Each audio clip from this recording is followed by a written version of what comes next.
नमस्कार दोस्तों, know about investment channel में आपका फिर से एक बार स्वागत है। दोस्तों, रिलायंस इंडस्ट्री बाजार का सबसे बड़ा यहाँ पर बात करें स्टॉक या और इंडिया की नंबर 1 कंपनी, आज इसका Q3 का रिजल्ट आ चुका है और यहाँ पर कोशिश करूँगा जितना हो सके मेरे से आपको समझाने की कि रिजल्ट कैसा आया है और इस रिजल्ट के चलते मंडे को स्टॉक कैसा रिएक्ट कर सकता है और शॉर्ट टर्म में और लॉन्ग टर्म में दोनों की मैं बात कर रहा हूँ, इसमें कैसा रिएक्शन आ सकता है मार्केट का और क्या सच में रिजल्ट अच्छे आए हैं या सच में रिजल्ट खराब आए हैं, ये भी आपको समझाने की कोशिश करूंगा।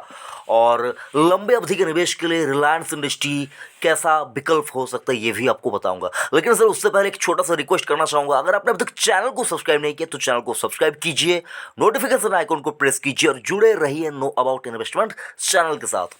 तो सर यहाँ पर unaudited consolidated financial result for the quarter and 9 months ended 31 दिसंबर 2020। तो यहाँ पर आपको 3 रिजल्ट दिखेंगे। क्वार्टर का मतलब एक क्वार्टर का, इसके पिछले क्वार्टर का और उसके पिछले क्वार्टर का, यानी कि 3 क्वार्टर का रिजल्ट आपको आपके सामने यहाँ पर आता हुआ दिखेगा। मतलब सर आपके सामने फ्लैश होगा और आपको समझना होगा ये वाला क्वार्टर कैसा रहा है एज कंपेयर जो बाकी के क्वार्टर पिछले में इसका गुजरा है। तो सबसे पहले आपको देखना होगा किसी कंपनी के लिए, वो है सर यहाँ पर इनकम। और ये जो सारा आप यहाँ पर डाटा देख रहे हैं सर, ये छोटी कंपनी नहीं है सर, इंडिया की सबसे बड़ी कंपनी है। तो सर डाटा तो यहाँ पर आपको करोड़ में ही यहाँ पर समझना होगा और ज़्यादा कुछ आपको कैलकुलेट करके बताने की भी ज़रूरत नहीं होती कि ये कितना है, ये कितना है, मिलियन में कितना होगा, कन्वर्ट करने की ज़रूरत नहीं होगी सर। बहुत बड़ी कंपनी है सर, डाटा करोड़ों में यहाँ पर आपको देखने को मिलेगा। तो सर देख लीजिए एक बार जो यहाँ पर इनका इनकम है, अगर आप देखें रेवेन्यू फ्रॉम ऑपरेशंस, यानी कि ये जो कामकाज करती है, मैं यहाँ पर कंप्लीट मिलाकर बता रहा हूँ सर, ठीक है।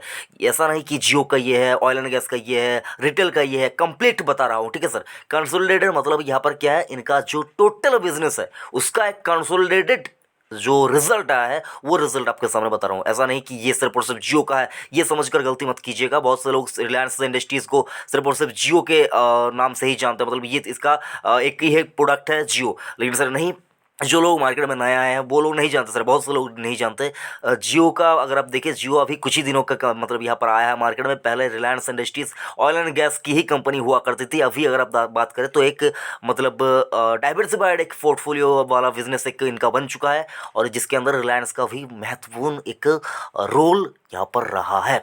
तो रेवेन्यू फ्रॉम ऑपरेशन की बात करें तो जो इस वाले क्वार्टर में इनका रेवेन्यू आया है वो है 1,23,997 करोड़, ठीक है सर, 1,23,997 करोड़। तो ये क्या अच्छा रेवेन्यू जनरेट हुआ है? अगर आप इसको कंपेयर करने चाहेंगे एक साल पीछे जाकर, आप अगर इसको इस आंकड़े को कंपेयर करेंगे तो सर आपको पता चलेगा कि नहीं, रिजल्ट यहाँ पर रेवेन्यू की बात करें तो रिजल्ट खराब आए हैं, ठीक है। लेकिन सर इसी चीज़ को अगर आप क्वार्टर ऑन क्वार्टर पिछले क्वार्टर के साथ कंपेयर करेंगे तो सर यहाँ पर आपको पता चल जाएगा कि रिजल्ट या रेवेन्यू अच्छा आया है। 1,16,195 के मुकाबले 1,23,997। तो सर यहाँ पर तो आपको सुधार दिखेगा। देखिए सर, कोविड का जो मार यहाँ पर हर कंपनी को पड़ा है सर, उसका तो यहाँ पर आपको रब अप इफेक्ट जिसको कहते हैं देखने को तो ज़रूर से मिलेगा। ये 1-2 क्वार्टर में ख़त्म हो जाने वाला नहीं है सर। और छोटी कंपनी के लिए हो सकता है सर कंपनी ही ख़त्म हो जाए, लेकिन जो बड़ी कंपनियां होगी उनमें आपको हो सकता है वो दुख, वो दर्द थोड़ा कम दिखे, लेकिन सर रिजल्ट के ऊपर उसकी मार का जो यहाँ पर लपट जिसको कहते हैं ना सर, वो तो यहाँ पर आपको ज़रूर से देखने को मिलेगा। और ये आपको तब तक देखने को मिलेगा जब तक ये सारा कुछ जो है नॉर्मलाइज्ड ना हो जाए, जब तक आपको लोगों के मुँह में सिर्फ और कोविड था ये जब तक लोग नहीं कहेंगे तब तक यहाँ पर मतलब कोविड था, कोविड जब तक इतिहास नहीं हो जाता, कोविड का सारा कुछ इफेक्ट जब तक ख़त्म नहीं हो जाता सर, तब तक ये रिजल्ट के अंदर हर कंपनी का आपको देखने को मिलेगा। तो इस बात को आपको नज़रअंदाज नहीं करना चाहिए। एक्सपेंसेस की बात करें, एक्सपेंसेस मतलब खर्चा। देखिए सर, आपने रेवेन्यू तो यहाँ पर अच्छा खासा जनरेट कर लिया, उसके बाद देखना होगा क्या सर, खर्चा। तो सर एज एक्सपेक्टेशन अगर आप देखें, जैसा आपने यहाँ पर देखा इनकम कम हुई है, उसी तरह अगर आप देखें ईयर ऑन ईयर की बात करें तो खर्चा भी कम हुआ है, ठीक है सर, खर्चा भी कम हुआ है। और इनका जो प्रॉफिट हुआ है सर, वो प्रॉफिट खर्चा कम करके हुआ है अगर आप देखें। और सर जो यहाँ पर अगर आप देखेंगे क्वार्टर ऑन क्वार्टर देखें तो खर्चा थोड़ा सा बढ़ा है, लेकिन सर ये अगर आप देखें बहुत ज़्यादा ख़राब इम्पैक्ट ये रिजल्ट रिलायंस के स्टॉक के ऊपर डालेगा, ऐसा मुझको नहीं लगता। बाकी सर मैं यहाँ पर बताऊँगा मेरी ओपिनियन क्या है कि कैसा इम्पैक्ट आ सकता है मंडे को, यानी कि अगर आप देखिए आज है 22 जनवरी 2021 और जब मार्केट खुलेगा, यानी कि अगर आप देखिए 2 दिन बाद जब मार्केट खुलेगा सोमवार को यानी मंडे को, तो कैसा कुछ रहेगा वो भी आपको बताने की कोशिश करूँगा। और यहाँ पर देखें तो sir profit for the period, यानी कि ये जो पीरियड गुजरा 3 महीने का, इस 3 महीने में कंपनी ने क्या कुछ कमाया है, तो देखिए तो 14,894 करोड़ का प्रॉफिट कंपनी ने बना लिया है। तो और अगर आप देखें पिछले क्वार्टर में 10,602 करोड़ का, और एक साल पीछे चले जाए तो इस वाले क्वार्टर में 11,841 करोड़ का प्रॉफिट हुआ करता था, जिसको अगर आप देखें बहुत ही आसानी से बीट करके बहुत ही एक अच्छे मकाम तक पहुंच चुका है। और क्वार्टर ऑन क्वार्टर देखें तो बहुत ही बड़ा जंप यहाँ पर आपको प्रॉफिट में देखने को मिलेगा। लेकिन सर हमको तो सिर्फ प्रॉफिट से मतलब नहीं है, हमको तो रेवेन्यू भी अच्छा चाहिए। बाकी सर यहाँ पर और क्या कुछ देखने लायक है वो भी आपको बताना चाहूँगा सर। यहाँ पर देखिए तो ईपीएस, यानी कि सर अर्निंग पर शेयर, ये आपको बहुत ही बारीकी से देखना होगा सर। ईपीएस का क्या कुछ खेल आपको यहाँ पर दिख रहा है। तो सर ईपीएस की बात करें तो 31 दिसंबर 2020 के क्वार्टर की बात करें तो सर जो ईपीएस है, ईपीएस में देखें तो कंपनी का जो ईपीएस है यहाँ पर वो कितना है सर, बेसिक ईपीएस और यहाँ पर देखें डिल्यूटेड ईपीएस, दोनों यहाँ पर आपको देखने को मिलेगा। तो सर मैं यहाँ पर बेसिक ईपीएस की बात कर रहा हूँ, और जो A.1 करके जो यहाँ पर आपको मार्जिन करके जो नंबर यहाँ पर दिया हुआ यही मैं आपको बताने की कोशिश कर रहा हूँ। एक साल पीछे चले जाए तो ईपीएस आपको दिखेगा एक शेयर के बदले में देखिए तो अर्निंग पर शेयर 18 रुपया 24 पैसा, जो अगर आप देखें कम होकर सितंबर 2020 के क्वार्टर में अगर आप देखें कितना कम हो गया था सर, 14 रुपया 84 पैसा। लेकिन सर इस वाले क्वार्टर में ईपीएस बढ़ता हुआ आपको नज़र कितना आ रहा है सर, 20 रुपया 33 पैसा। तो सर ये आपको मतलब ईपीएस की बात करें, किसी कंपनी का ईपीएस शो करता है कि जो मतलब सर किसी इंसान की बात करें तो जो ब्लड प्रेशर होता है ना सर, वो इंसान की हेल्थ को अगर आप देखिए नॉर्मलाइज्ड है या नॉर्मल है या नहीं, वो मतलब फर्स्ट टेस्ट की बात करें उसमें बता देता है। तो सर ईपीएस भी उसी प्रकार का है, किसी कंपनी का यहाँ पर हार्ट बीट है या ब्लड प्रेशर है, ये बता देता है कि भाई हम तो सही रास्ते पे चल रहे हैं, कोई दिक्कत की बात ही नहीं है। तो सर और बाकी अगर आप देखें सेगमेंट वाइज अगर आप यहाँ पर देखना चाहेंगे तो सर उसके लिए वीडियो बहुत ज़्यादा लंबा हो जाएगा कि ऑयल एंड गैस से कितना आया है, रिलायंस से कितना, जियो से कितना आया है और रिटेल से कितना आया है, ये सारा कुछ देखना चाहेंगे तो सर बहुत बड़ा वीडियो हो जाएगा, आप बोर होंगे, आप देखेंगे भी नहीं। ऐसा नहीं कि मैं यहाँ पर समझाना नहीं चाहता सर। बाकी सर ये जो कंसोलिडेटेड आप यहाँ पर रिजल्ट देख रहे हैं ये काफ़ी है समझने के लिए और समझाने के लिए। तो सर आपको बस इतना ही बताना चाहूँगा, पोर्टफोलियो में रिलायंस इंडस्ट्रीज़ का स्टॉक है तो सर अपने दिमाग को दिल को समझा दीजिए मेरे को इसको बेचना नहीं है, मेरे को इसको बेचना नहीं है, ये समझा दीजिए ये मेरे नेक्स्ट जनरेशन के लिए ये स्टॉक है और मुझको इसको बेचना नहीं है सर। देखिए सर कोई कंपनी अगर आप देखें इंडिया की सबसे बड़ी कंपनी, तो अगर आप यहाँ पर देखें अपना पैसा कहीं पे लगाना चाहते हैं, हाँ आप यहाँ पर रिस्क ले पाएंगे तो किसी और दूसरी कंपनी में लगा दीजिए पैसा, आपको समझ है मार्केट की, लगा दीजिए पैसा। लेकिन सर अगर आप चाहते हैं कि मेरा पैसा इंडिया की सबसे बड़ी कंपनी के अंदर रहे, सबसे बड़ी कंपनी नंबर 1 कंपनी के अंदर रहे, तो सर रिलायंस इंडस्ट्रीज का स्टॉक अगर आपने गलती से भी लिया है सर, किसी की बात सुनकर रिकमेंडेशन से या गलती से किसी से भी अगर आपने लिया हुआ है ना सर, तो आपने सर गलती नहीं की है। गलती से भी लिया हुआ है तो सर गलती नहीं किया है, ये स्टॉक को आपको अपने पोर्टफोलियो में रहने देना है सर, ये आपके पोर्टफोलियो को ख़राब नहीं होने देगा।